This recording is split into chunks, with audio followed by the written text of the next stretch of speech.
Les experts de l'IMO, le débat. Après ce petit détour par la Californie, retour en France, je suis encore une fois très bien entourée pour parler d'un sujet, je pense, qui nous tiendra tous à cœur. Sur cette densification douce, on va la définir. Alors, à ma gauche, David Millet, CEO et cofondateur de Ville Vivante. Bonjour David. Bonjour Marie. Et à ma droite, Loïc Vendrome, le patron d'Exahome. Ça va Loïc ? Bonjour Marie, ça va très bien. C'est un sujet qui nous tient tous à cœur. Pourquoi ? Parce qu'on entend pas mal d'acronymes. Je ne savais pas comment démarrer comme ça, parce qu'en fait, ça me fait beaucoup rire en ce moment, entre les NIMBY, YIMBY, BIMBY. Alors, on va essayer d'être un tout petit peu pédago. De quoi suis-je en train de parler ? Lequel veut me faire mon lexique aujourd'hui ? Je pense que David est... David, alors de quoi je parle quand je dis NIMBY, YIMBY et BIMBY ? Je suis pas folle. Allez, je commence par le premier qui a existé. NIMBY, ça veut dire Not in my backyard, tout sauf dans mon jardin. C'est un mot qui a été inventé par des sociologues pour décrire que très souvent, on est d'accord avec un certain nombre de choses qui intéressent tout le monde. Par exemple, l'abribus. Et si l'abribus il est devant chez vous, ça vous intéresse un peu moins. La station d'épuration, il ne faut pas qu'elle soit trop proche. L'éolienne, etc. Et donc très souvent, l'intérêt général et l'intérêt particulier, parfois, ils entrent en contradiction. En gros, le NIMBY, c'est oui, c'est bien, mais pas chez moi. Exactement. Voilà. Le BIMBY, c'est l'inverse, c'est Build in my backyard. C'est une situation particulière qui est celle de la densification douce, où au contraire, l'intérêt général et l'intérêt individuel se rejoignent. C'est là, je vais construire dans mon jardin. Voilà. Donc le particulier, il va y trouver un intérêt, c'est qu'il va valoriser un bout de son jardin comme terrain à bâtir. Donc ça, aujourd'hui, le foncier est rare, ça a une certaine valeur. Et la collectivité, l'intérêt général, elle va y trouver une solution de densification, c'est-à-dire de développement de la ville, d'accueil de nouveaux habitants, sans avoir à développer des nouveaux quartiers, avec des nouvelles rues, des nouvelles voiries, des nouveaux réseaux qui coûtent cher à construire et qui s'étalent. Alors le problème, c'est que vous, David, vous êtes partie prenante, vous êtes forcément pour, donc je me retourne vers Loïc. Vous aussi, vous êtes pour l'idée de cette, donc du coup, densification douce. Pourquoi on parle de densification douce ? Parce que du coup, on ne va pas aller s'éloigner à perpète d'une ville, on va rester dans une zone pavillonnaire, par exemple, et puis aller aménager une nouvelle maison dans un jardin, par exemple. Ça, c'est quelque chose qui, vous le sentez, est en train de prendre ? Ah, c'est plus qu'en train de prendre. Chez Exahome, 60% de nos clients construisent dans des hors lotissements, donc dans des divisions sur des terrains issus de divisions parcellaires. Pourquoi ? Parce que David l'a dit, ça correspond à une demande de la collectivité qui préfère densifier. Ça coûte moins cher, ça coûte aussi moins cher. Elle préfère ou elle n'a plus le choix aujourd'hui avec le zéro artificialisation nette ? Alors je pense que chaque cas est différent, David y reviendra peut-être. Il y a toujours des choix, il y a toujours des lotissements qui se font, mais avant de faire des lotissements, il faut déjà peut-être densifier un peu plus ce qui est possible de faire. Et en dehors des coûts et du volet environnemental, souvent les particuliers, ils préfèrent rester à proximité de la ville. Donc souvent, ces anciennes zones pavillonnaires sont souvent plus proches de la ville que les nouvelles. Donc il y a aussi un intérêt en termes de commodité pour les clients en dehors du volet financier et environnemental. Mais ce que je veux dire, et je me retourne vers vous, David, du coup, vous pensez que c'est vraiment une question de volonté, que ça répond à plein de problématiques et on va aborder ces problématiques, ou est-ce que vous sentez que c'est une obligation et que si aujourd'hui je veux construire, de toute façon, j'ai plus le choix ? C'est un peu les deux. L'idée de la densification, elle est pas très vendeuse en général. On imagine toujours la densification, un immeuble qui va venir à côté de chez vous avec beaucoup d'étages. C'est pour ça qu'on dit douce. Hein. Voilà. Vous avez remarqué, hein, j'ai dit un peu dans les titres, ce ne sera pas violent, ce sera tout doux. Donc la densification, elle est un peu subie. C'est vrai qu'elle a des raisons environnementales assez claires. Quand on faisait de l'étalement urbain dans les années 60, on était aux portes de la ville ancienne. Donc c'était du petit étalement urbain juste à côté. Aujourd'hui, là où on en est, quand on fait de l'étalement urbain en 2025, en fait, on commence à être très loin. Ça fait beaucoup de kilomètres en voiture. Donc ces kilomètres en voiture, ils émettent des gaz à effet de serre. Et ça alimente le changement climatique. Premièrement. Deuxièmement, ça pèse sur le budget des ménages. Et donc, on a quand même un sujet là où l'environnement et l'intérêt individuel, c'est pour ça que le BIMBY est plutôt bien trouvé, se rejoignent. C'est-à-dire qu'en diminuant les kilomètres parcourus des gens, donc en fait, on va enlever une contrainte sur le budget déplacement quotidien, même sur le temps passé dans les transports, et on va en même temps stopper l'étalement des villes, protéger les terres naturelles et agricoles. Et donc, les collectivités, elles sont plutôt dans une dynamique où, dans leurs documents d'urbanisme, elles vont stopper l'étalement urbain, soit parce qu'elles ont pris conscience de ces enjeux, soit parce que de toute façon, elles vont devoir appliquer le cadre national législatif qui comporte un principe nouveau qui s'appelle le zéro artificialisation nette et qui dit qu'à horizon 2050, en fait, les villes devront continuer de se développer, continuer à accueillir, mais à l'intérieur d'elles-mêmes. Donc ça, c'est la raison environnementale, mais ça rejoint très très fortement l'intérêt particulier. Aujourd'hui, les Français, ils sont dans des difficultés logistiques du quotidien assez fortes. C'est quand même assez compliqué d'aller travailler, d'aller récupérer ses enfants, de les emmener aux activités, de se déplacer. L'emplacement, on sait depuis très longtemps que pour un commerce, l'emplacement, c'est la question 1 en ville pour savoir si ça va fonctionner ou pas.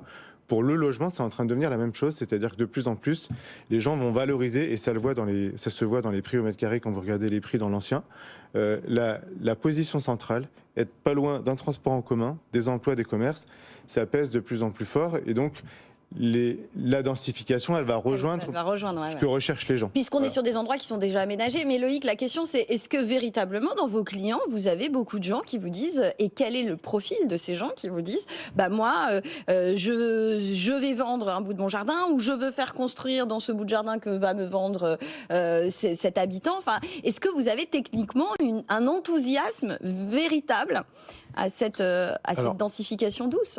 Oui, il y a un enthousiasme dans le sens où effectivement ça correspond aux attentes logistiques de commodité, comme l'a dit David, mais également financières. Mais oui, mais on disait c'est doux, d'accord, mais enfin certes, je vais pas avoir un immeuble de 5 étages, mais enfin je vais avoir quand même de nouveaux voisins et qui seront à proximité immédiate. Je suis d'accord, mais aujourd'hui, un ménage type, faire le jardinage toutes ses vacances et tous les week-ends, il aime bien le jardinage, mais c'est pas son unique hobby. Loïc, vous vous adressez à une Parisienne.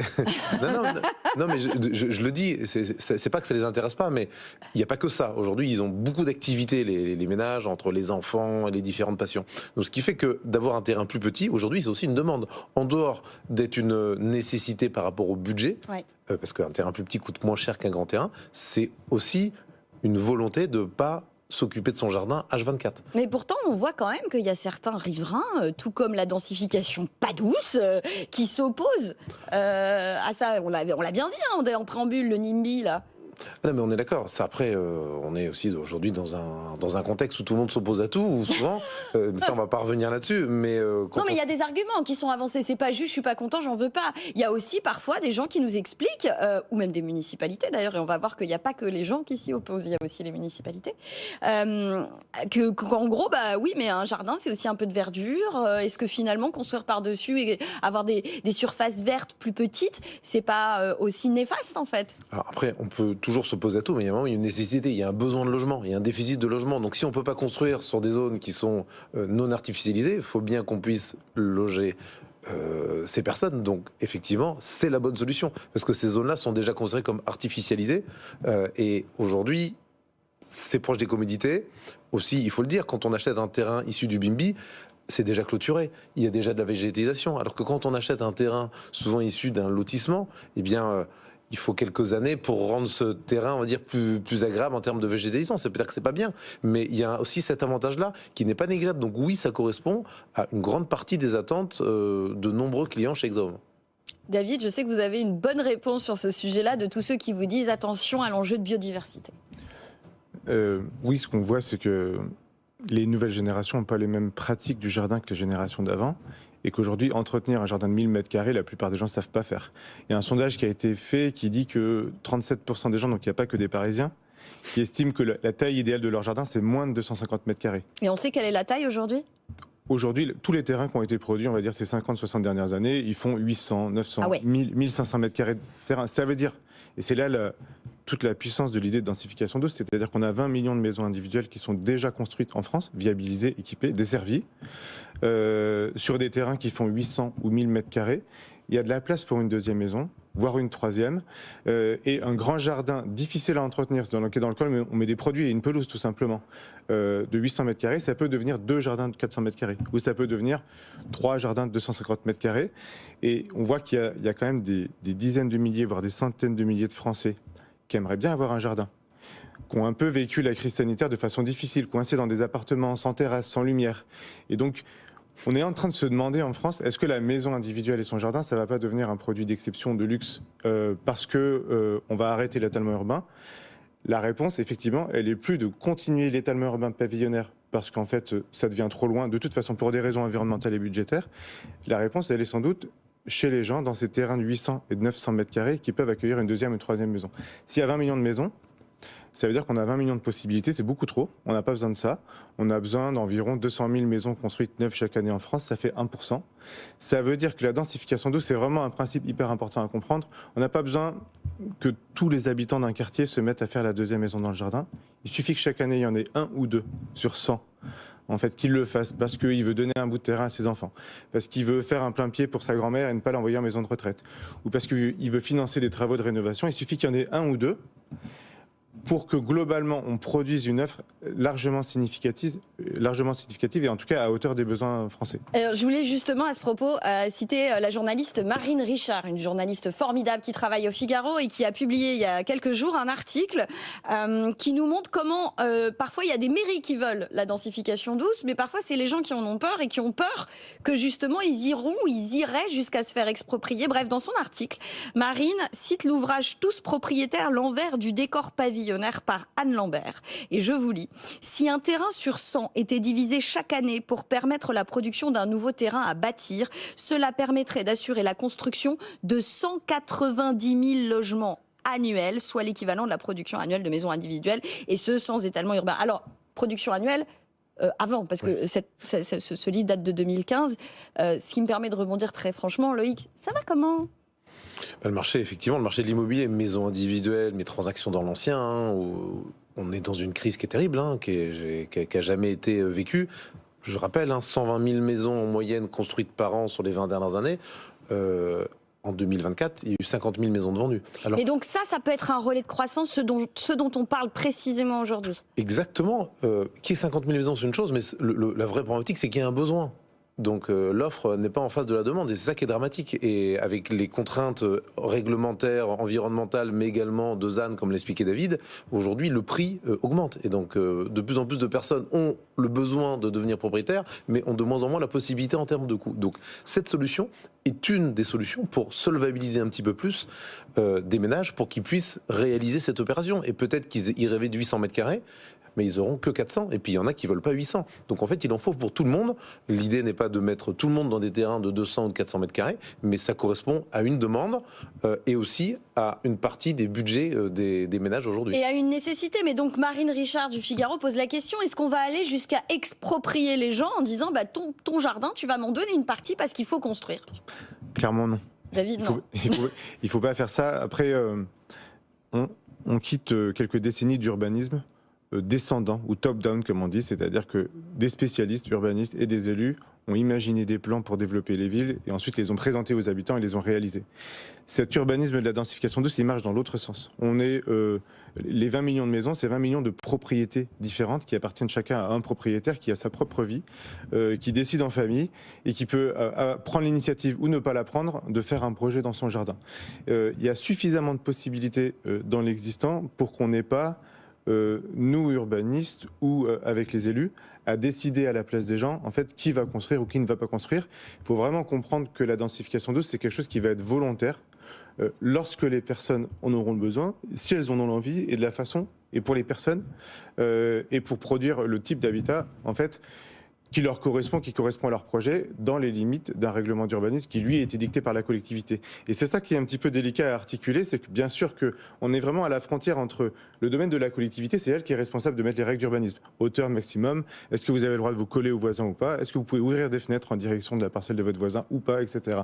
Donc ça, la collectivité doit garantir la paix sociale, les propriétés environnementales des parcelles, elle doit garantir l'intérêt général. Mais au-delà de ça, ensuite, il faut apprendre à travailler avec l'initiative, les besoins, les micro-projets portés par les habitants. Donc parfois, on peut faire des maladresses et se tromper et parler un peu rapidement de parcelles qui ne nous appartiennent pas et qui appartiennent aux particuliers. Mais moi, c'est un vrai sujet, là, ce que vous nous dites sur, effectivement, il faut que l'envie vienne du particulier, du propriétaire qui va vendre, céder une partie de son terrain.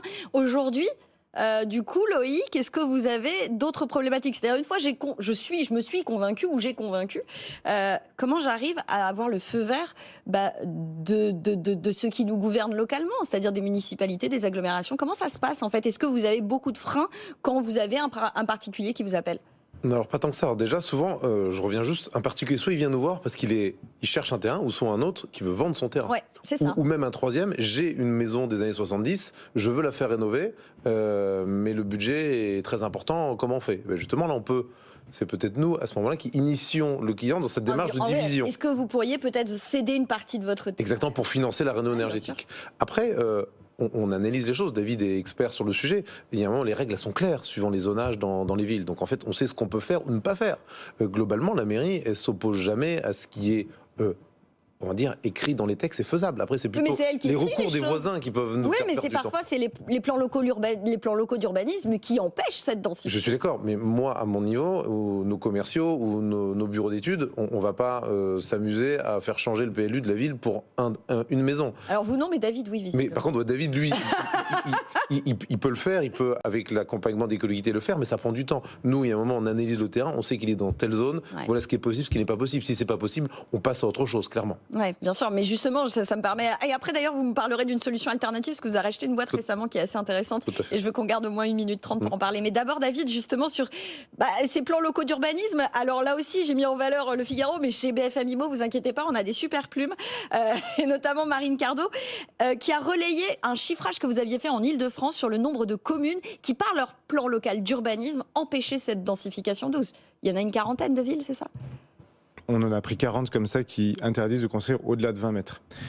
Et Ça c'est veut vrai dire quoi, construire au-delà de 20 mètres ? Au-delà de 20 mètres, ça veut dire que vous avez la rue, la première partie de votre terrain, là où, très souvent c'est là que la première maison est, et au-delà de 20 mètres, on est un peu à l'arrière, là où il y a un peu d'espace, là où on pourrait faire la petite construction pour la grand-mère ou pour un enfant, ou détacher un bout de terrain pour quelqu'un d'autre et le vendre.